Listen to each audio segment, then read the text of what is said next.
Bueno, la semana pasada se conoció la noticia, ayer finalmente fue confirmada, una nena de 12 años en una localidad de Corrientes murió envenenada después de haber comido una mandarina. Se determinó, después de haber hecho las pericias toxicológicas, que esta mandarina tenía un pesticida llamado furadán, que es un agrotóxico que está prohibido en el país por su altísimo grado de toxicidad. Según el informe, este agrotóxico por lo general se encuentra en las frutas y se utiliza mediante inyección y no por fumigación, por lo cual se supone también que fue utilizado con el objetivo de ser un ahuyentador de aves. La noticia es tremenda y es una evidencia trágica de que aquí en la Argentina, igual que en muchos países del mundo, estamos auténticamente mal comidos.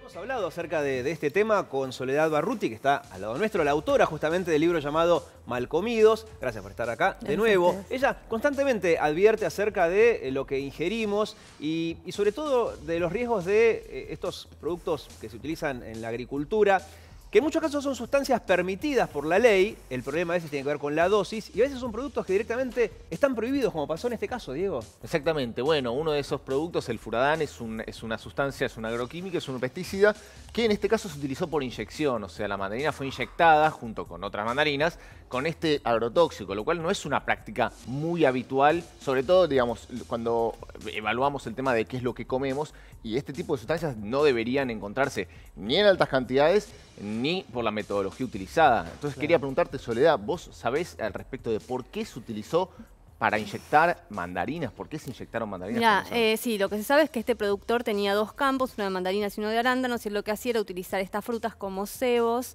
se las inyectaba para llevar a los campos de arándanos. El furadán lo que hace es matar pájaros. Bien. Entonces es una manera bastante asesina, digamos, de trabajar el campo. Claro. Pero no son hechos aislados. Lo que hay que pensar es que ojalá fuesen hechos aislados. Cada vez que se hacen análisis se encuentran productos prohibidos. Conseguir productos prohibidos para cualquiera de nosotros es una pavada. O sea, vas a cualquier tipo de lugar de estas veterinarias en el interior del país, e inclusive hay algunos que se ofrecen hasta por Mercado Libre.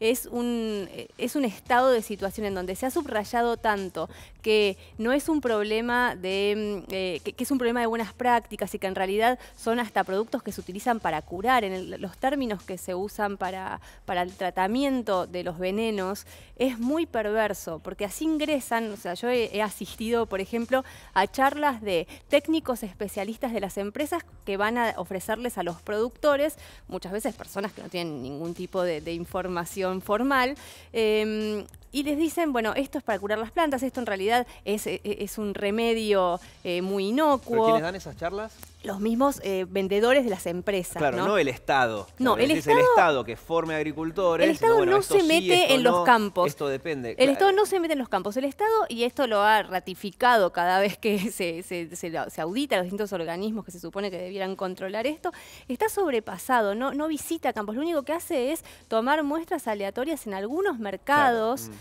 De abasto, entonces ahí se encuentran y se supone que se hacen seguimientos de algunos productores. Pero lo que debería haber en nuestro país es un control. Por ejemplo, vos no te podrías comprar un veneno, vos tendrías que tener un ingeniero agrónomo que te lo recete, porque es como, es como un arma. Sí, claro. Vos ahora, esta nena, pobre, que la verdad es que cuando haces el seguimiento del caso, es casi como una especie de estas historias, ¿viste?, terroríficas que se inventan en los cuentos de niños. Es un cuento de niño, tal cual. Porque aparte, es una nena que iba a su comunión con el primito o el sobrino, encuentra una mandarina se tientan con una mandarina madura, la comen y uno, que los dos comen, uno desmaya a y el otro, claro, se desmaya, vomita, esta chica no lo pudo hacer y murió. Es un caso extremo, por supuesto, porque es un disparador del caso. Ahora, pero Diego, no es el único, perdón, no es el único en el campo. O sea, estamos ante hechos. Este trascendió y estamos ante hechos que se repiten como si fuesen fatalidades aisladas, ¿no? El productor irresponsable. De lo que hay que hablar es de un modelo irresponsable. Claro. Somos un país que sostiene un modelo irresponsable, tóxico,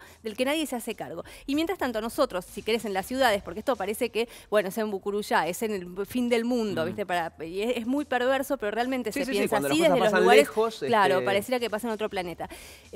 Ahora, vos te llega este modelo tóxico en microdosis permanentemente a tu mesa, Bueno, mirá, y ahí hacemos un punto, porque recién decías, como pasó, viste, en Corrientes, uno en Capital dice esas cosas acá no pasan, pero Diego, vos nos contabas de un estudio hecho por el SENASA en el Mercado Central, acá a la vuelta. En el Mercado Central, el SENASA a principios de años habíamos dado esta noticia, en donde aproximadamente se encontró en el 60% de las muestras tomadas restos de agroquímicos, que en SENASA, digamos, informó que esos agroquímicos en las cantidades que se encontraron no eran nocivas. En algunos casos. En algunos casos. ¿En qué casos no eran nocivas? Si bueno, es que es eso, porque hay un límite que se supone que se tiene que permitir, que está establecido también como, ¿no? Es un límite que está establecido hace muchísimos años, de una manera sumamente arbitraria, en acuerdos con las empresas. No es que tiene un consenso científico, ¿viste? Riguroso, bueno, en donde se supone que vos podés tolerar microdosis de venenos diarias que no afectarían a tu salud. Ya es una idea bastante polémica, porque bueno, ¿no? Deberíamos ver quién, qué, cómo, claro. Sí, es verdad que el SENASA realiza los controles tanto con cultivos celulares como inclusive con otros modelos animales, en donde determina, en teoría, dosis que deberían ser tolerables para organismos internacionales que nosotros adoptamos como si fueran propios, digamos. No son cosas que se evalúan a nivel local con rigurosidad. Nosotros cuando incorporamos venenos, cuando incorporamos prácticas, ni siquiera traducimos los documentos, o sea, los incorporamos en inglés, desatendiendo cualquier tipo de soberanía alrededor de las lógicas productivas o de lo que nosotros necesitamos como sociedad específicamente. Y en el medio de todo este contexto, en donde ya de por sí es bastante turbio, digamos, cómo se aprueba, cómo se regula, está la chantada argentina, que es así, donde los productores hacen lo que quieren todo el tiempo. Hago una consulta, ustedes dos son los que saben. Yo en este caso soy el colectivo, punto. Porque yo imagino que estos tóxicos se utilizan a grandes rasgos para dos cosas. Primero, para que las frutas parezcan más maduras y más divinas y duren más tiempo, por un lado, y por el otro, que no sé si es lo mismo, me imagino que es también para, no sé, espantar aves, bichos, que también es necesario. Espera, porque yo digo, me pongo ahora del otro lado, ¿no? Y digo, yo tengo un campo y tengo tomates. ¿No está mal, pregunto, poner algo en dosis que no sean nocivas para la salud, como para que los bichos no coman la plantación? Es un paradigma. Pues lo ideal sería que nadie ponga nada, pero bueno. Son dos paradigmas diferentes. Por un lado tenés el paradigma, a mi entender, viejo y absolutamente necesario de revisar, que tiene que ver con la posibilidad de estos químicos de aislar a la naturaleza. Vos la aislás de bichos, la aislás de pájaros, la aislás de otras plantas, o sea, vos tenés una planta y la aislás de otras plantas. Y eso se supone que se garantizaba, si querés, como una práctica posible, pero que no tenía en cuenta el comportamiento mismo de la naturaleza, que no se queda quieta en su aislamiento y dice, bueno, listo, acá quedamos. Sí, entonces se utilizan cada vez... Claro, se utilizan cada vez más, pero se utilizan cada vez más venenos, pero es importante de entender, porque es un paradigma errado. Entonces, si vos me decís, sobre ese paradigma, ¿está mal que yo lo use? Y no, es el paradigma que utilizan el agro normalmente. Sí. Ahora, existen otros paradigmas posibles en donde el manejo no se hace aislando la naturaleza, sino que lo que se hace es trabajar entendiendo la naturaleza y entendiendo sus ciclos y trabajando en lugar de, por ejemplo, en lugar de aislar, repeliendo con otras plantas, ahuyentando biológicamente. Utilizar a la biología a tu favor y no aislarla con una nube eso me tóxica. Interesa, porque suena lindo. ¿Cómo se puede hacer para mantener una plantación de algo sin utilizar o utilizando la menor cantidad posible de no se utiliza directamente. No se utilizan. No se utiliza. ¿Cómo, por ejemplo? Y se utilizan, por ejemplo, eso se puede hacer a nivel masivo, ¿no? Cada vez más. Es algo, o sea, cuando requiere muchísimo más trabajo, por supuesto, y requiere mucho más conocimiento. ¿Qué es eso? O sea, ¿no? Bueno, qué sé yo, requiere más mano de obra. Sí, pero a largo plazo es mejor. Requiere más mano de obra. Hoy en día con la falta de trabajo que hay, sería también una buena solución para varias cosas. Requiere diversificar. O sea, vos no podés tener en la naturaleza una sola cosa de lo que sea extendido en miles y miles de hectáreas como se plantea con el monocultivo. Es algo que es bastante ficticio. Entonces, vos tenés que tener una interrelación, tenés que pasar de querer controlar, bloquear y aislar a la naturaleza a trabajar con los ciclos y las lógicas propias de la naturaleza. Entonces es un trabajo que a largo plazo es muchísimo más redituable y es muchísimo más rendidor. ¿En otros países se hace, por ejemplo, esto que vos contás, que suena bien? Acá también se hace. En nuestro país se hace y funciona y tiene resultados increíbles. O sea, tenés un campo, por ejemplo, el campo del que más se habla hoy en día, porque ha recibido premios de todos lados, es el campo de Benito Juárez La Aurora, en donde está en un lugar, está en un epicentro del agronegocio y tiene rendimientos iguales, no utiliza una gota de veneno, es un campo que va trabajando para el futuro, porque también es eso, ¿no? Pensar, eso, claro. O sea, vos cuando tenés toneladas de venenos y utilización del suelo de una manera tan poco responsable, tan salvaje, tan brutal, claro. Bueno, no estás pensando tampoco en el futuro.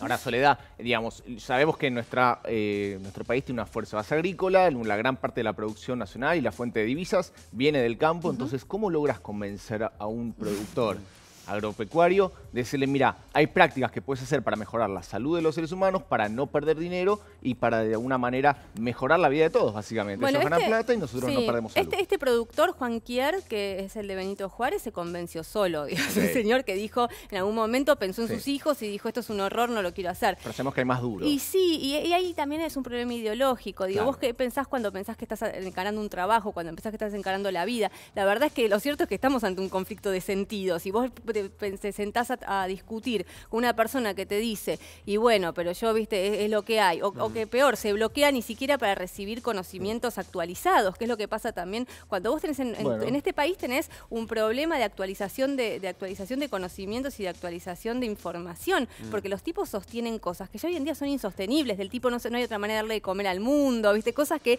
realmente están rebatidas por todos lados. Bueno, pero si hubiese una política del gobierno que diga, por ejemplo, dejar los pastizales para que vengan las aves, para que ayuden a los polinizadores. Vienen las abejas y las abejas sabemos que favorece la polinización, entonces disminuimos este pesticida que quizás cause daño. Si hay una política en donde generalmente puedes hablar con todos y convencerlos de que sin perder plata vos podés mejorar tu producción e inclusive disminuir el uso de plaguicidas y pesticidas que en algún momento pueden llegar a tener efecto tóxico en nosotros, quizá de alguna manera llegar a un consenso general y mejorar. Obvio, hay un trabajo muy interesante, no recuerdo el nombre en este momento del biólogo en Bariloche que lo hizo, que hizo midió cuál era el efecto sobre la producción benéfico de dejar pastizales y de permitir el trabajo de los polinizadores naturales y cómo subía hasta 60% la producción en algunos lugares, pero por eso te digo que un problema de paradigma. Si vos tenés personas que están convencidas de que la Tierra es plana y está sostenida por tortugas,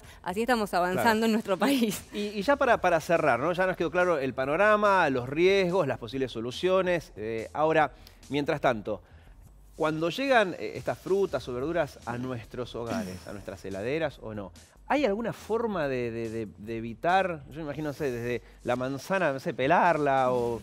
La mandarina no queda otra que pelarla, pero así todo, si se le inyecta, como pasó acá, digamos, ¿hay posibles soluciones? Imagino, por un lado, está esto de comprar en estos mercados que ofrece a veces la ciudad, ¿no? Que te aseguran que no se utilizaron químicos. Pero si compro una fruta en el supermercado, ¿por qué no me quedó otra? ¿Hay maneras de evitar esto? Bueno, sí, o sea, lo que se habla, obviamente, de lavarlo muy exhaustivamente, pero también de pelarlo. Hay cosas que no tenés muchas alternativas, porque si realmente se utilizó algo, un insecticida sistémico y está dentro de toda la planta, no tenés cómo sacarlo, te lo comes.